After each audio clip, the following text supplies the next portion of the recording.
We, the citizens of America, are now joined in a great national effort to rebuild our country and restore its promise for all of our people.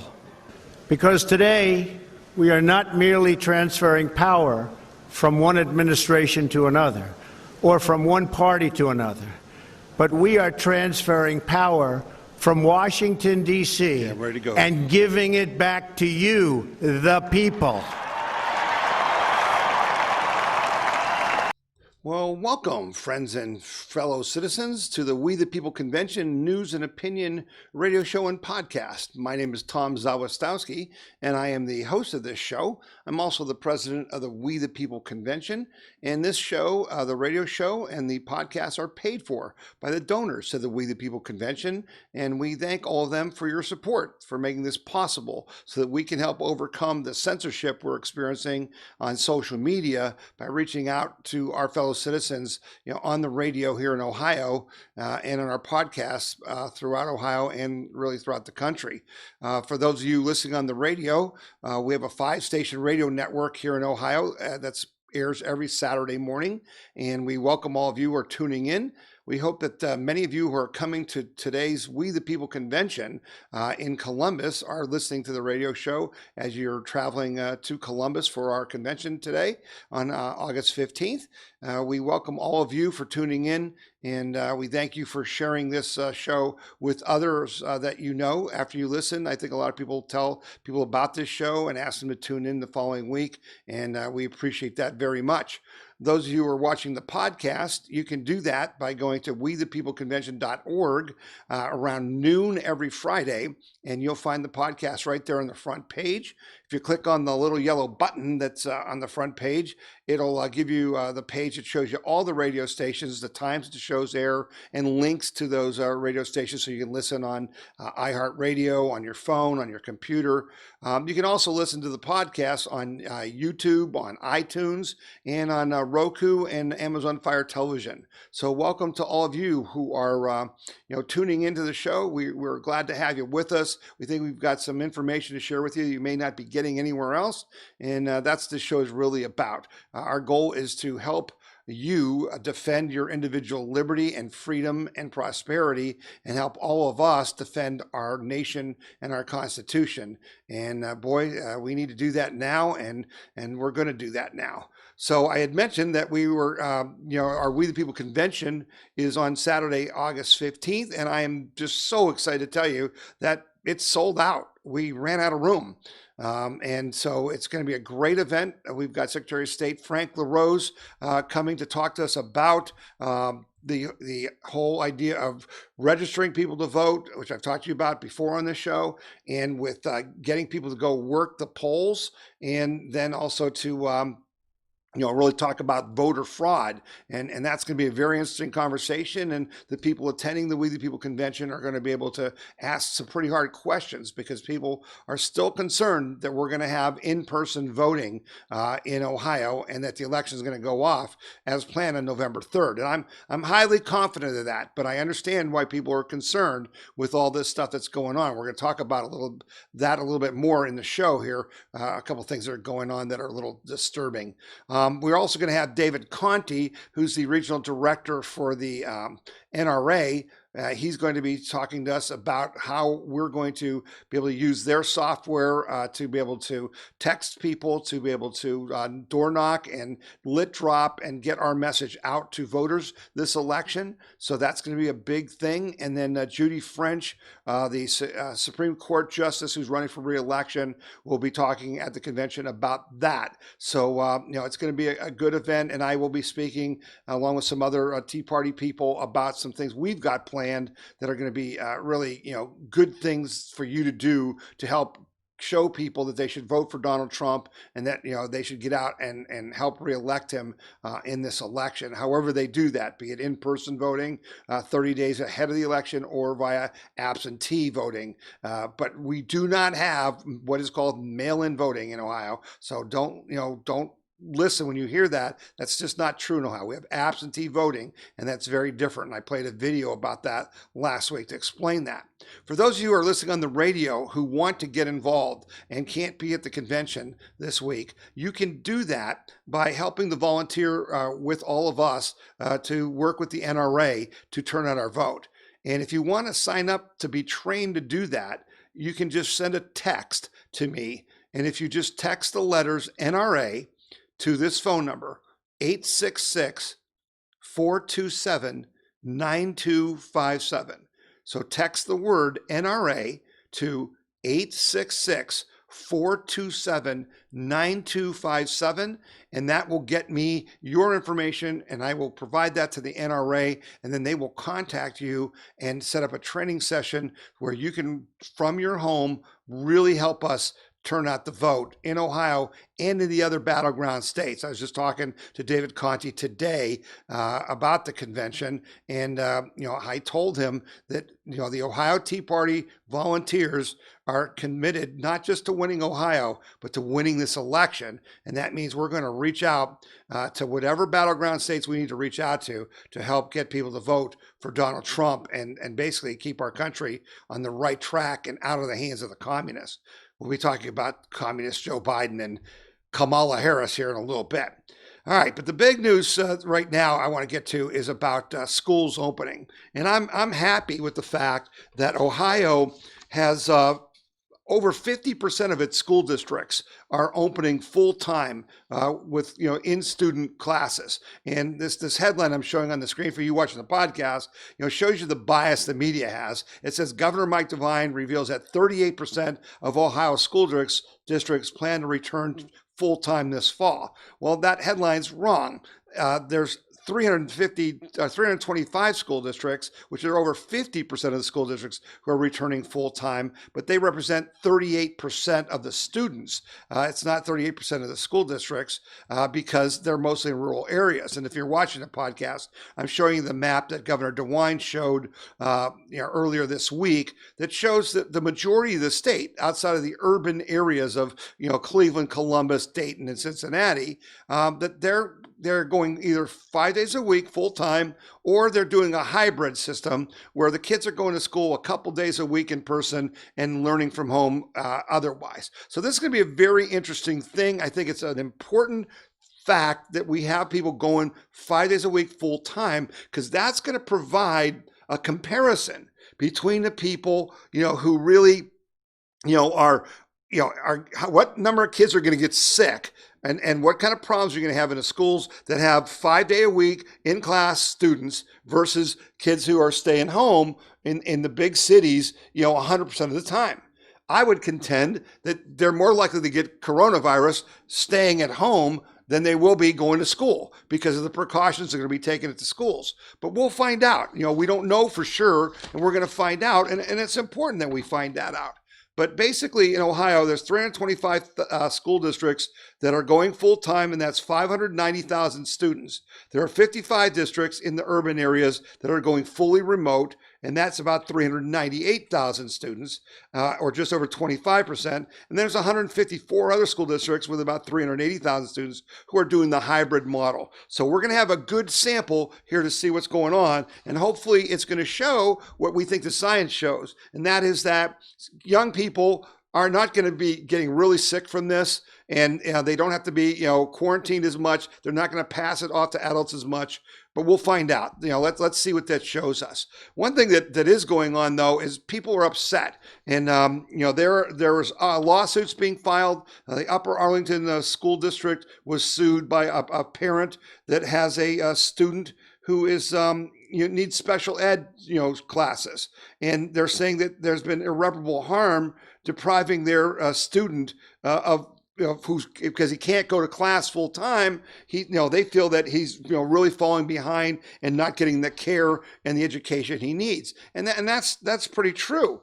There was also a survey that Rasmussen did that showed that majority of parents want access to public school funds to send their kids to in-person schools, meaning that if your school won't open 5 days a week and you want to take your kid to a school that will, then you want your school district to give you money, your money back, so you can, you can send your kid to the school you want. And that survey was very interesting. It was done by Rasmussen, and it said a total of 53% of registered voters who are also parents agreed that in the event that a local school closes its doors, meaning only does, at-home learning, parents should be able to use public school funding to have their children attend a different school that offers in-person teaching. Just 24% of respondents said disagreed, and said that they didn't want their children to do that. So that was, interesting thing that these people, that the majority of people want to have in-person schooling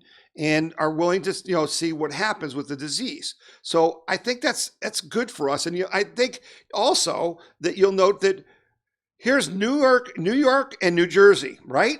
The Armageddons, the two worst places with COVID in the country. And they were the ones who were saying, you can't open the schools. The unions are screaming, don't open the schools. And what happened? This week, Mario Cuomo from New York said, we're encouraging all New York schools to open 5 days a week. And on Thursday, New Jersey said the same thing. And yet Ohio, which doesn't have anywhere near the death rate or the hospitalization rate or the case rate of either New York or New Jersey, our governor's not going full in on that.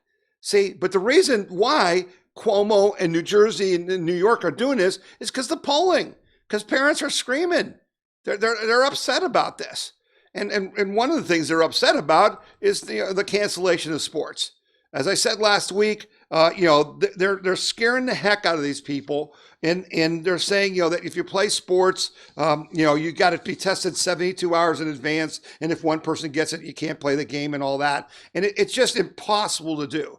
So they're still trying to work it out at the high school level. But this week, it started last week with the Mid-American Conference, who said we can't play. And the reason they couldn't play was because it was about the money. All right. Because if they couldn't play the Ohio States and the Big Ten schools where they get checks for millions of dollars to go in there and get beat, and they fund their athletic program with that, well, of course they couldn't play.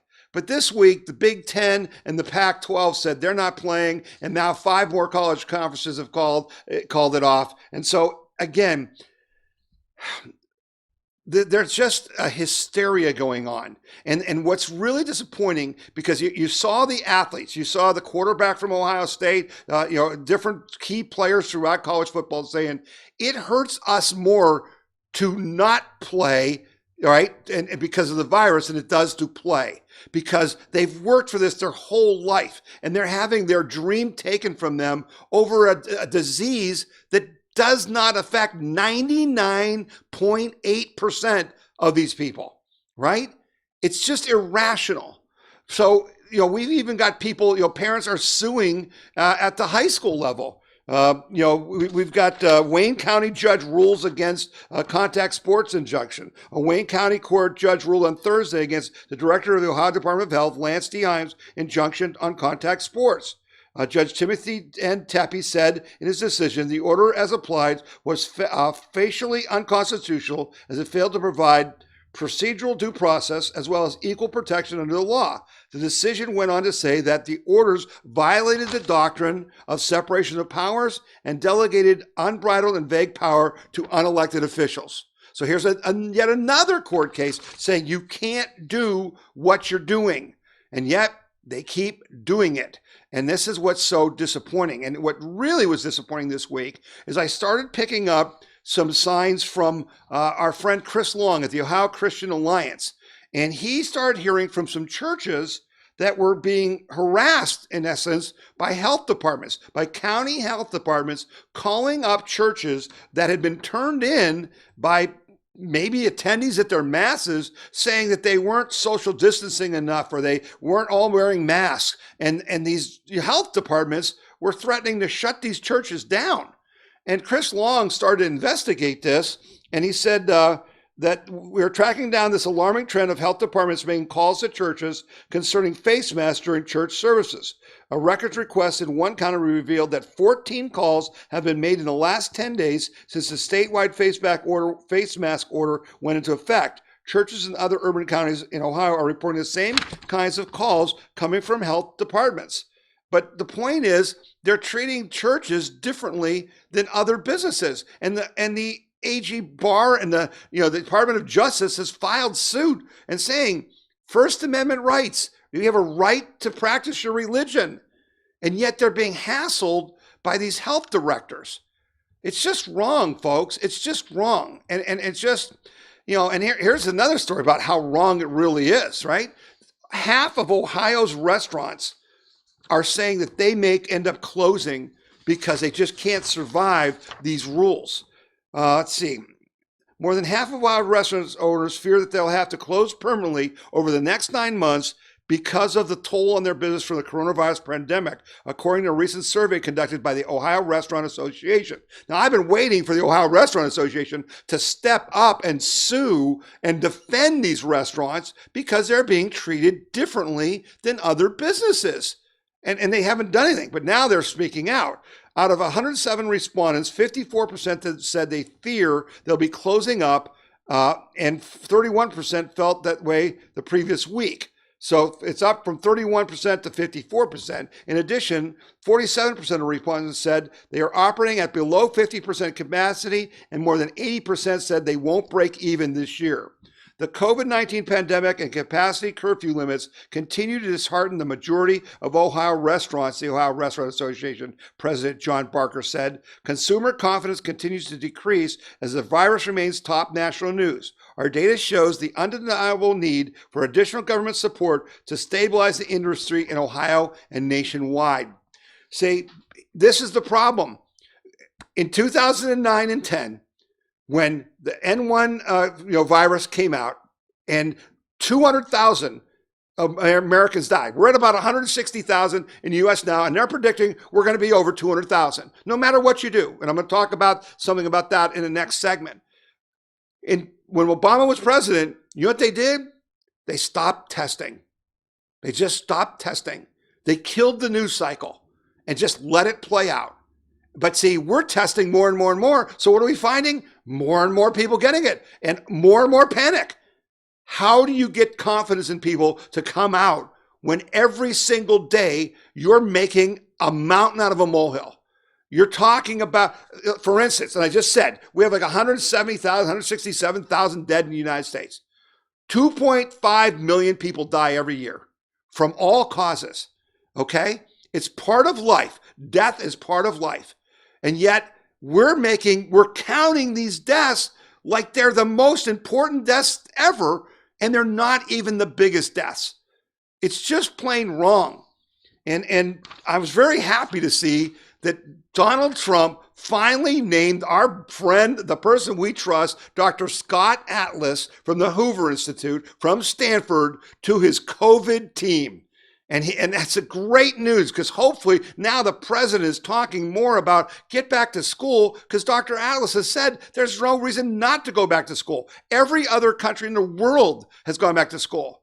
So he was on Tucker Carlson, and I want to play just a short clip of Dr. Atlas making sense. And much of the stuff on masks really is not very good science at all. And in fact, the WHO itself says there is no sound science for general population wearing masks. However, in certain settings, I think we can say it's reasonable to wear a mask. And the goal of public policy, honestly, is twofold here. The public policy is directly for stopping the deaths by protecting the high-risk people and preventing hospital overcrowding while you safely reopen society. The public policy is absolutely not just stop COVID-19 cases at all costs, no matter what. That is not appropriate policy. There you go. It's not appropriate policy to try to stop COVID dead in its tracks. Yet that's what Ohio Democrat Governor Mike DeWine is telling you. He said a couple weeks ago, his job is to make sure you don't get sick. Well, he's not God, and he can't possibly live up to that, okay? He can't live up to that. And it's just disgusting that people act as if, that's possible when it's not.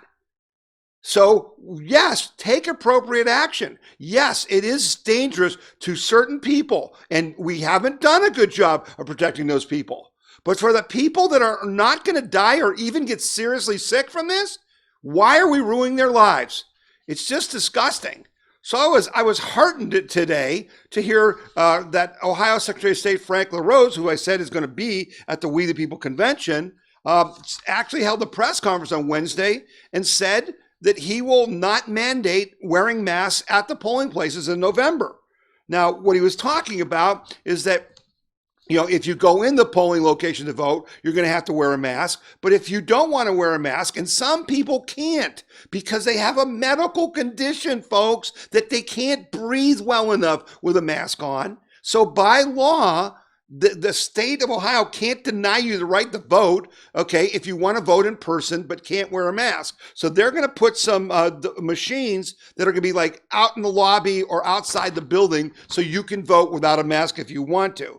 And so, he said, though, I want to say this to everyone. You can hear me loud and clear. I'm sure he's going to say this at the We People convention on Saturday. I want to put some rumors to rest. There absolutely will be in-person voting November 30, he said. LaRose noted the election day is set in federal law, and the election this November will look a lot like what Ohioans have grown accustomed to, and that's voting 30 days in advance, in person at the Board of Elections, voting in person on Election Day, and being able to use absentee ballots 30 days in advance and mailing them in, okay? Want to set yourself at ease with that. And then I'm going to take one more story here before we take our break, and that is that the Democrats in Ohio have filed a lawsuit basically challenging the fact that they will check your signature to make sure it matches the one that's on file with the Board of Elections. When you register to vote, you sign a form. They keep that signature on file. And so when you vote by absentee ballot, and we used to have to sign the book, those of you who've been around for a while, when we went to vote, you'd show your driver's license and then they'd have a book and you'd sign that and they could see your new signature next to your old signature and compare the two. Well, now we use those machines and you can't read the signature at all. You're writing with your finger. But when you mail in an absentee ballot, you're going to have to sign that. And if that signature doesn't match the one on file, they're going to pull that ballot out. Well, the ACLU and the League of Women Voters contend the process carried out by election workers who are untrained in handwriting analysis disenfranchises thousands of eligible voters. And they filed suit to basically say you shouldn't even check the signature. Well, that's not an invitation to fraud with the absentee ballots, is it? Right? Just have anybody sign it. It's just nuts. Frank LaRose said, go pound salt. They're going to fight that in court. They're not going to win that fight. And we're going to have our election in person. All right. We're going to take a break here. You're listening to the We the People Convention News and Opinion radio show and podcast. And I'm Tom Zawistowski. Buckeye Firearms Association is Ohio's #1 gun rights organization, protecting the rights of Ohio's 4 million gun owners. And you can get our weekly gun rights newsletter free.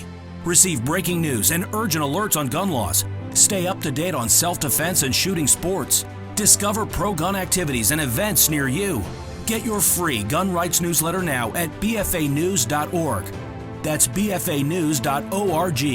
bfanews.org. The Buckeye Institute was founded in 1989, and we're the longest-serving free market think tank in the state of Ohio. My goal is removing barriers to prosperity that have been put in place by government. We want for Ohio to be the freest and most prosperous state in the country. The Buckeye Institute is a source of common sense ideas that will have an impact on the nation as well as the state of Ohio. All right, welcome back. And we're going to keep going with the show. I had put a really cool post out this week on the WeThePeopleConvention.org. And if you're not getting my emails, you should go to WeThePeopleConvention.org, and right on the front page, you can put in your email address and your phone number, because I'm sending text messages and phone numbers and emails with links to our stories that we post during the week. So, I think you'll really enjoy those. Just go to WeThePeopleConvention.org. Right in the front page, give me your email address and your phone number, and we'll start sending you texts. But I sent this story out, how the COVID-19 fear peddlers lost their credibility. And I thought that's a great graphic with a picture of Birx and Fauci on it. And this story was really interesting. The guy that wrote its name is J.L. Pattison. And I don't know who this guy is, but he took a really clever way of exposing how ridiculous all this nonsense is with COVID, because he did 25 things that undermine their credibility. And as you go through the list, you start to go at like point 10, you're like, man, these people don't know what they're talking about. So like point 1, when you passed edicts demanding that we social distance and wear masks, but you were caught not social distancing and not wearing masks, you lost all credibility. Point 3, when you claimed masks were effective in stopping the spread, yet instead of giving prisoners masks, you released them from custody in the jails, you lost all credibility. Number 5, when you closed churches and small businesses, but were perfectly fine with thousands of rioters crowding the streets across America with no masks and no social distancing, you lost all credibility. Number 10, when the media tried passing off a picture of a hangar full of coffins of shipwreck victims from 2013 as COVID victims from 2020, you lost all credibility. Number 12, when deaths from motor vehicle accidents, gunshots, suicides, and those not even tested were labeled as COVID deaths, you lost all credibility. So go to WeThePeopleConvention.org and click on the article section and look at this, how COVID-19 fear peddlers lost their credibility, and go through that list of 25, because it was just terrific. I just loved the way this guy did it, because it just made the point so profoundly. Now, we were talking, earlier in the COVID section about, Governor DeWine saying, my job is to make sure you don't get sick. And he also talks, and a lot of these governors talk about the vaccine.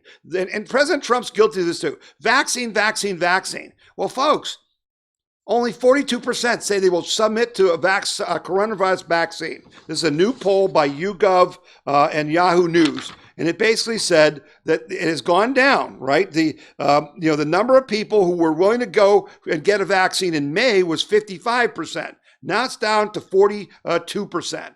Well, why is that? Because they've undermined their credibility. That's why. And they had this in the article, this one guy, assistant professor of biostatistics at the University of Florida, Natalie Dean, has noted, why should we expect Americans to agree to a vaccine before one is even available?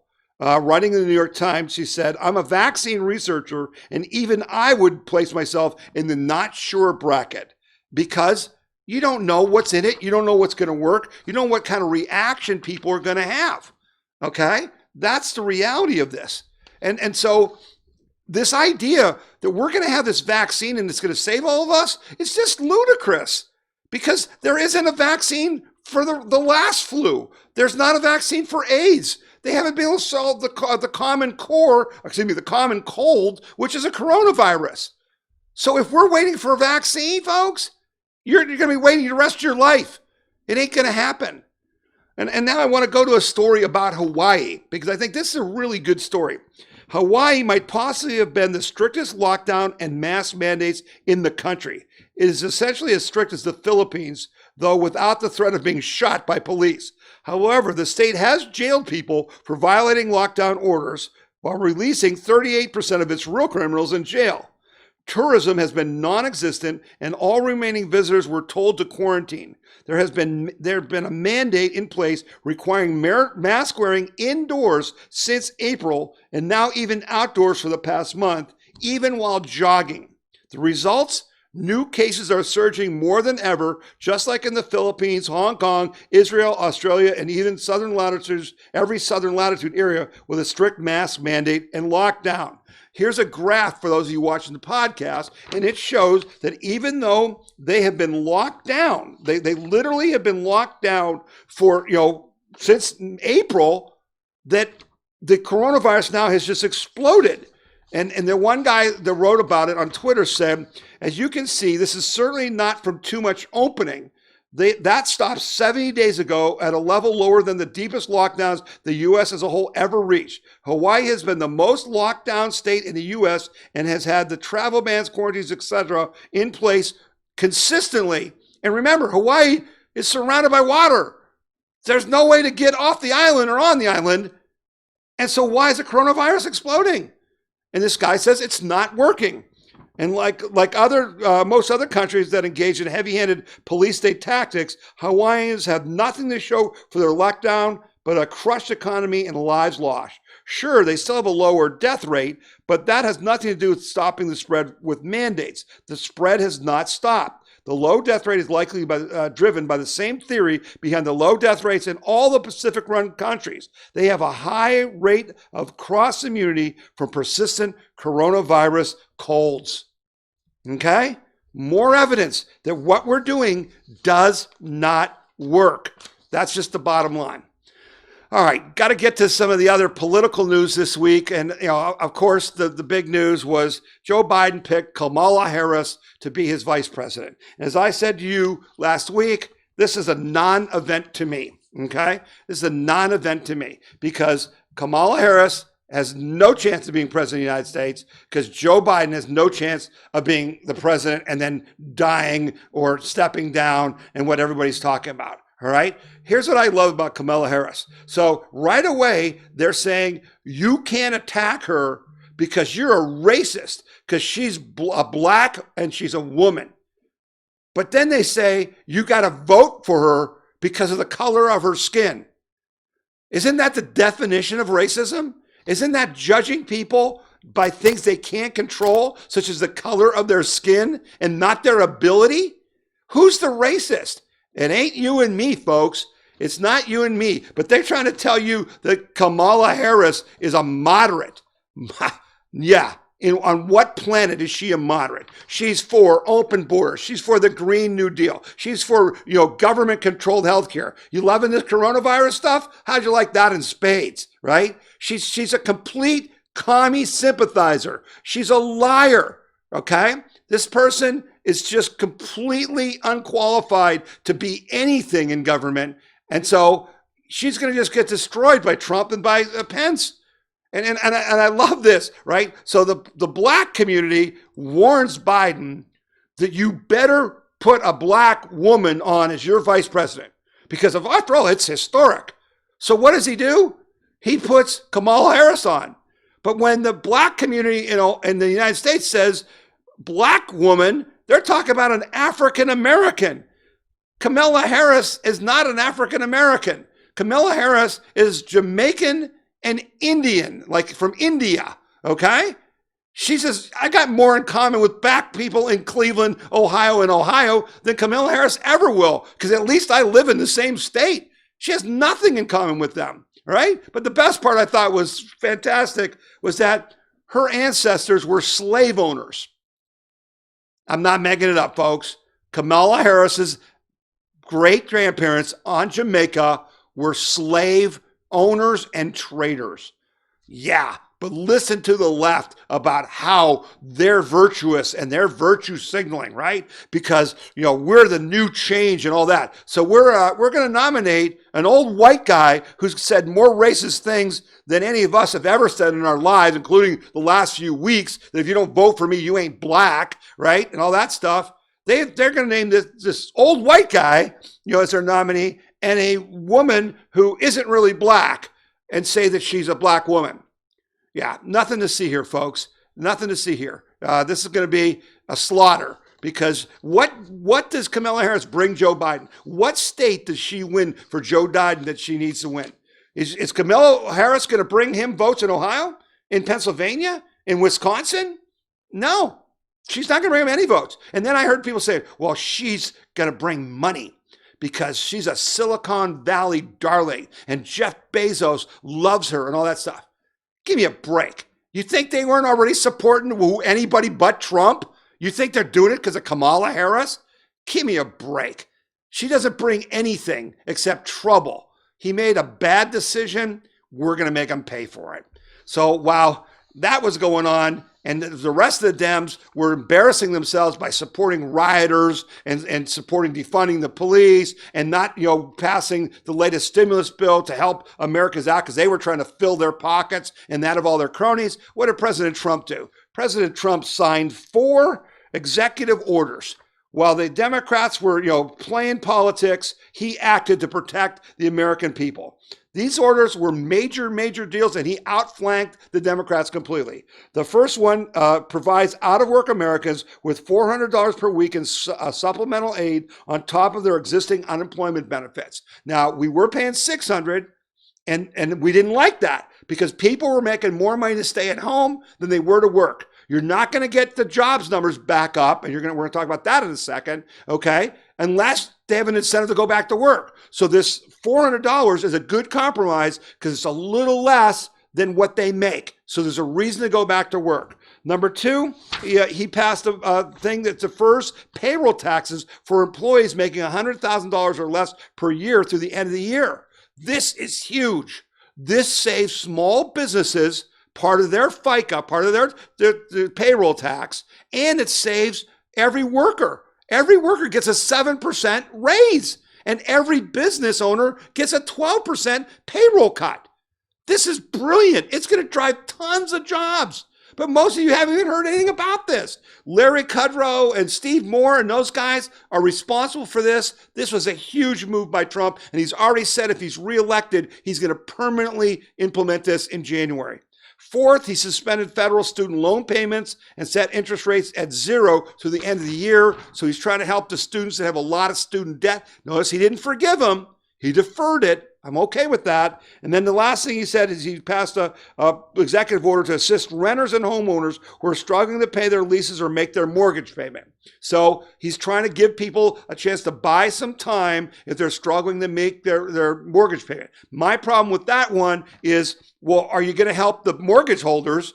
For instance, if you own rental property and the people don't pay your rent, how do you pay the mortgage? So I'm not sure what's in that executive order, but I'm going to look into it because it's very important. But so what is this all about? Well, here you go. The jobs report came out on Thursday, every week, the weekly jobs report. And here's President Trump smiling. New unemployment claims fall below 1 million for the first time since March. Let's see here. Unemployment claims have now fallen below 1 million for the first time. First-time claims for unemployment insurance last week, is down to 963,000 for the week ended August 8th, and that's well below the estimated 1.1 million from that economist surveyed by Dow Jones had expected. That's a decline of 228,000 from the previous week's totals. But the total Americans receiving unemployment benefits fell sharply for the week of July 21st, down from more than 3 million to 28.26. But a year ago, I just said, unemployment benefits, people are getting 28.26 million Americans are getting unemployment. A year ago, that number was 1.7 million. That's how great our country was doing, folks. And we're going to be doing that again because of the leadership of Donald J. Trump. And we're all going to work to make sure that continues because he proved that what he was doing, cutting regulations, cutting taxes, limiting immigration, all worked to stimulate our economy, giving smaller government and more freedom and liberty for the people. That's what we want. So we're going to wrap up the radio show right now. We thank you for tuning in. If you want to catch the rest of the podcast, go to wethepeopleconvention.org and just click on the link right on the front page and you'll get the rest of the show, which is about another 30, 40 minutes. But you've been listening to the We the People Convention News and Opinion radio show and podcast. And my name's Tom Zawistowski, and I'm awful glad that you joined us this week. And I hope you'll do so again next week. The We the People Convention News and Opinion radio program is paid for by donors like you. You can donate to the We the People Convention and support our cause by going to wethepeopleconvention.org or by sending your check in any amount to We the People Convention, P.O. Box 6211, Akron, Ohio 44312. All right, we're back, and we thank you for sticking with us on the podcast. We're glad to have you stay with us. We've got some great great content coming up, and I want to start with something that I think is really good, and that is we're being told that we're racist all the time, right? We're not only are we racist, not only are you a racist, it's systemic. It's part of our society, and it's so devious that you don't even know you're racist, right? It's this racism that's inherent. Just by you being white, you're racist. It's all bull, Okay, it's all Marxist bull designed to divide us and hurt us as a country. All right, and I'll prove to you that you're not alone, because Scott Rasmussen from working with Just the News did a poll that I thought really answers this question in the affirmative. And this is a poll of all Americans, black, white, Indian, Asian, what have you. The question was, generally speaking, which of the following statements is closer to the truth? The United States was founded on the ideals of freedom and equality, even though we have never fully lived up to those ideals. 79% said they agreed with that. The next statement was, the United States was founded as a racist society, and the founding ideas were simply a lie. Only 11% agreed with that. Not sure, 10%. Okay?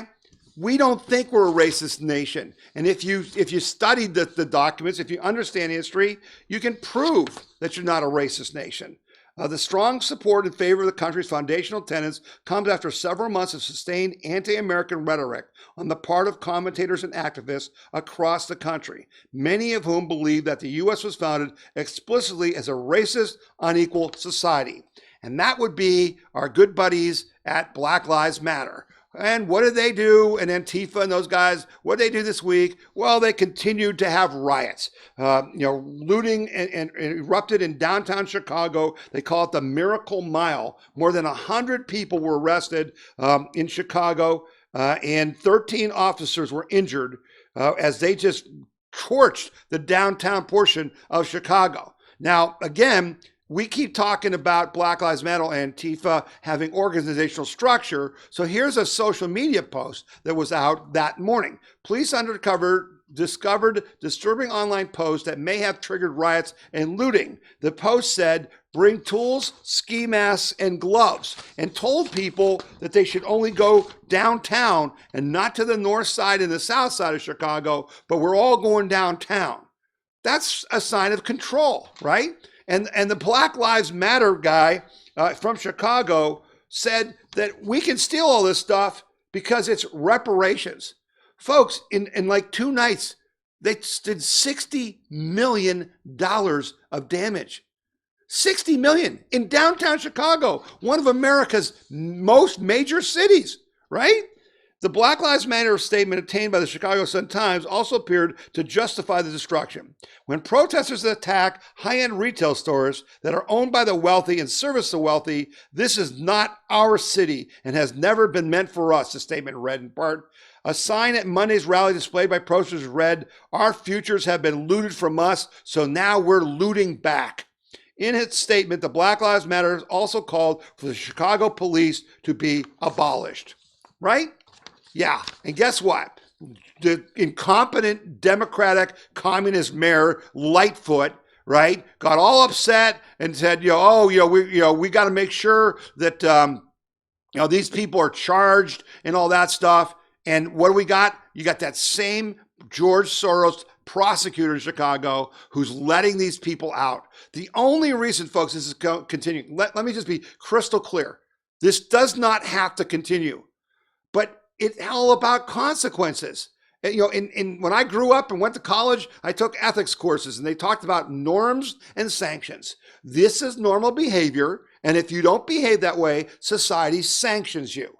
Well, if you break my storefront window and get arrested, you're supposed to not only be arrested, you're supposed to be charged and convicted and serve time so you can think about never doing that again. If you don't do that, why would they stop? Right?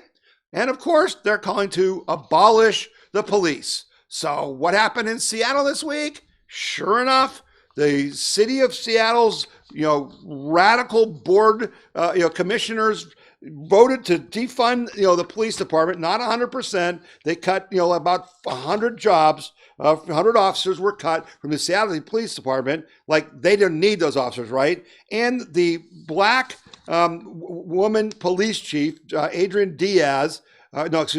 Best, the city's first black police chief, resigned as soon as they did that. Because they also cut her salary from like $238,000 to $152,000, right? So this is how you get control of your city, right? You defund the police. You don't fund them more.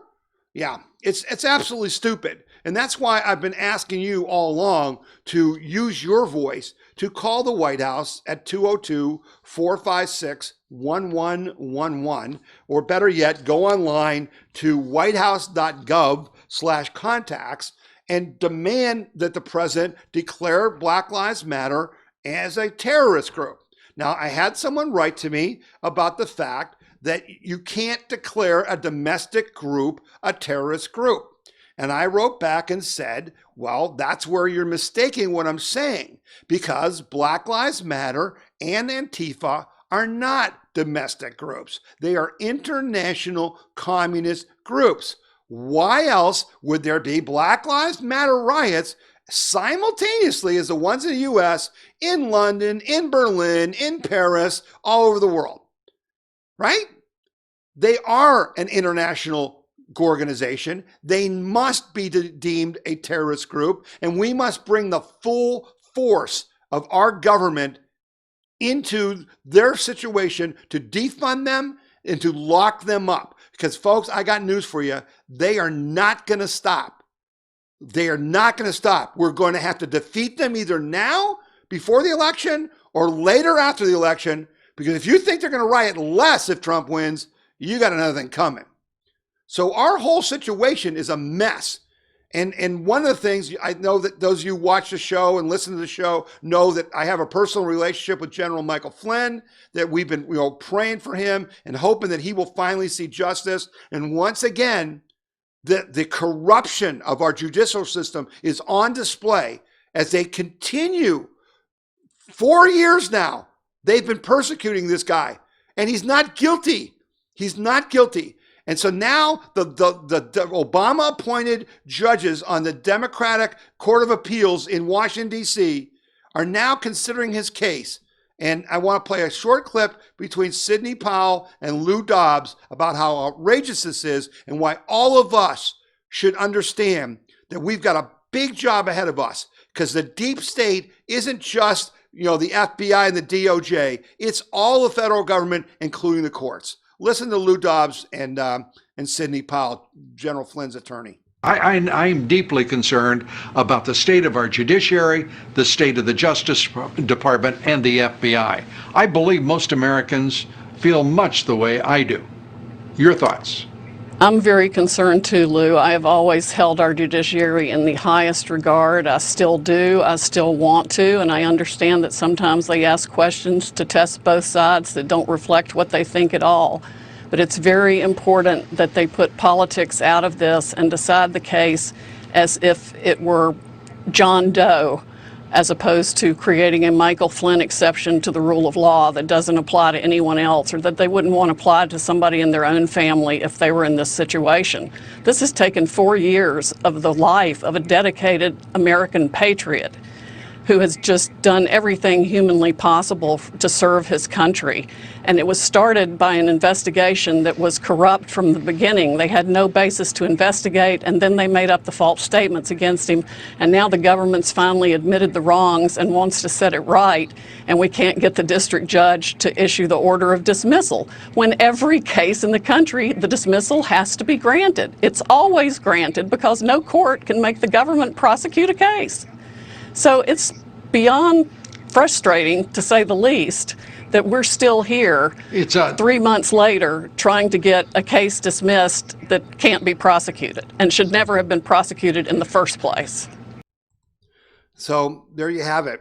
It's a travesty, ladies and gentlemen. And what the Democrats and the liberals and the leftists and the commies in our court systems want to do is they want to make Donald Trump pardon General Flynn. They want to convict him on phony charges and then make Trump pardon him so that he can't sue the state to get reimbursed for the millions of dollars. He lost his house, folks. He lost his personal house in this.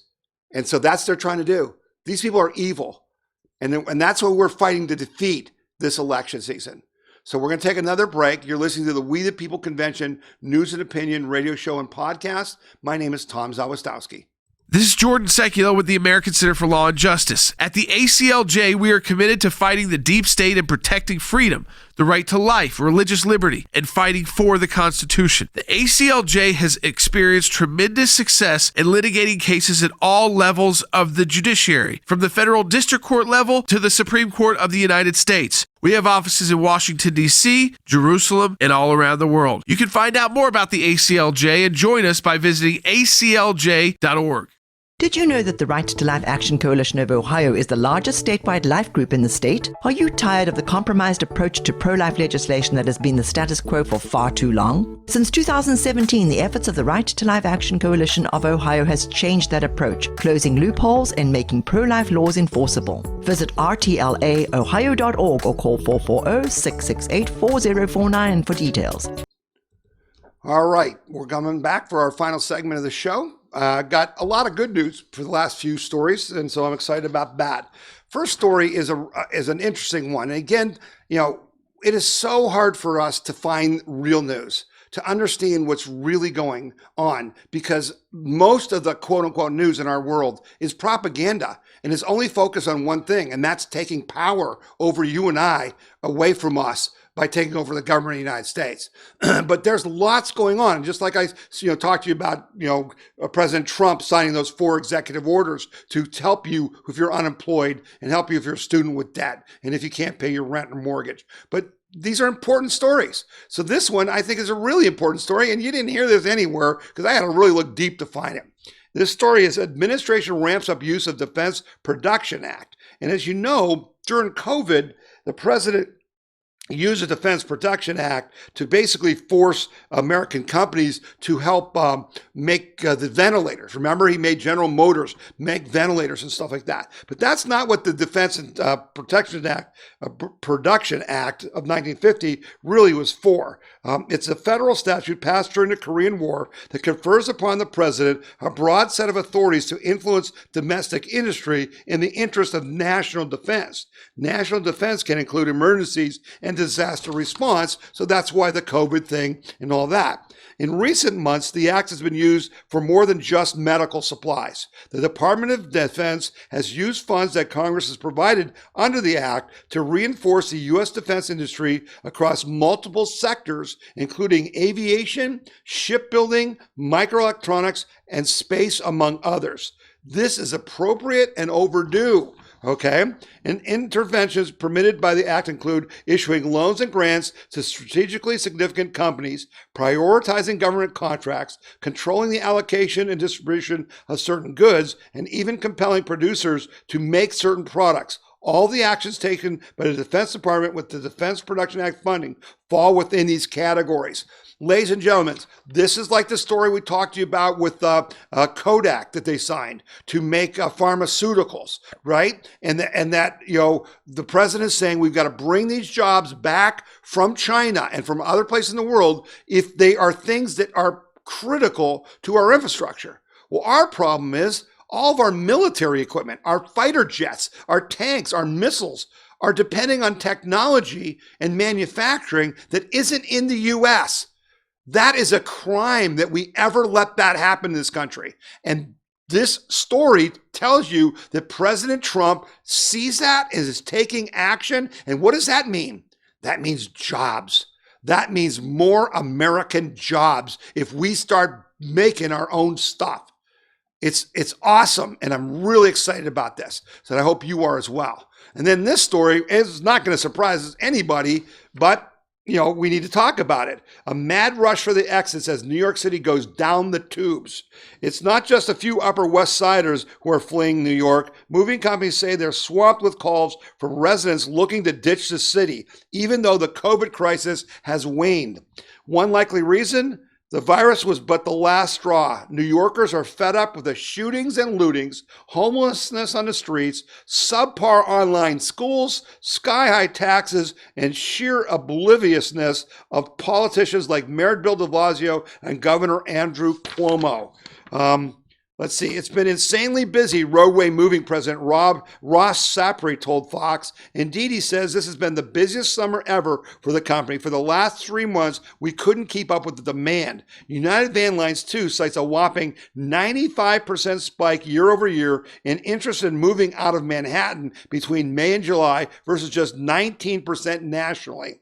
Yet the fact that the rush to the exits continues to grow, even as the new coronavirus cases have plummeted, suggests other reasons, like the crime wave. The number of shootings per day, for instance, has doubled since last year. Other crimes are up too. Lousy schools and even worse online classes provide yet another reason for folks to skedaddle. Ditto for high taxes, which de Blasio and fellow Democrats in the legislature are itching to raise even more. And remember, the escape from New York actually began long before the pandemic. Data last year, based on the 2018 census, showed that the metro area was tops in the nation in net population loss, with 227 people leaving on average every day. Well, now that's up to like 500, 600, maybe 1,000 people a day leaving the city.